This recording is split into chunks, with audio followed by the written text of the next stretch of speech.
And Shamim Chowdhury joins us now live from the forum. Shamim, tell us more about these very important topics that are being discussed at the forum today. Well, Annalise, a number of topics will be discussed over today and tomorrow. It's a two-day event, including how the media influences our thoughts, whether it is just a tool for giving out information or whether it actually forms the narratives of many of the issues that we are faced with today. We'll be looking at the Middle East and North Africa, the Arab Spring uprisings from several years back, what impact they've had, if any, in the region.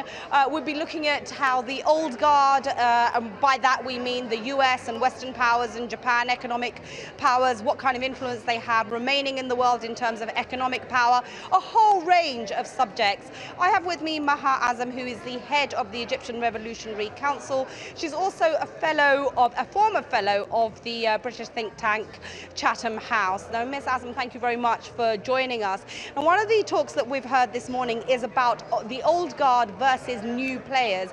When we're talking about new players, we're talking about countries like India, Brazil, Turkey. Do you think these countries realistically will be able to exert their influence, given that they are developing economically over the next few years?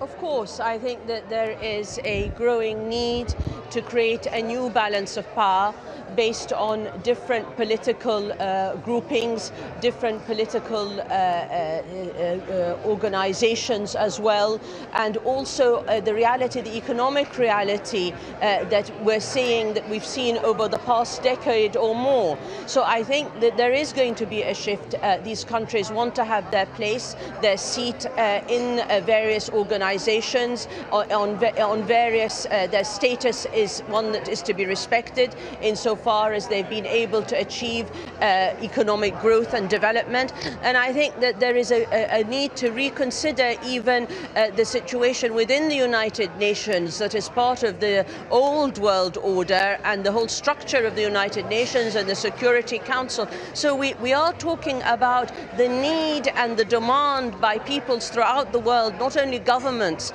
for a shift in the balance of power, for a shift that recognizes the reality of emerging states like the ones you've mentioned. We heard earlier on the Turkish Prime Minister Binali Yildirim say that Turkey has been in the forefront of humanitarian aid assistance and, as well as over the past few years, become a regional player in terms of politics in the area. Do you see that as continuing? I think it certainly will continue, and I think it is certainly a positive role, the role that Turkey is playing in terms of being at the forefront of humanitarian aid, of being out there every time there is a crisis. In doing so, it is again responding to the needs of peoples throughout the world, and that shift is necessary and one that is welcome, and I think Turkey is well advised to continue on that role. I'm going to have to stop you there. Thank you so much for your time. As you can see, many new ideas coming out from this forum, many aspects of these big topics that haven't been discussed that will hopefully be discussed much more thoroughly over the past few days. All right, Shamim Chowdhury live for us from the TRT World Forum in Istanbul. Thank you for that.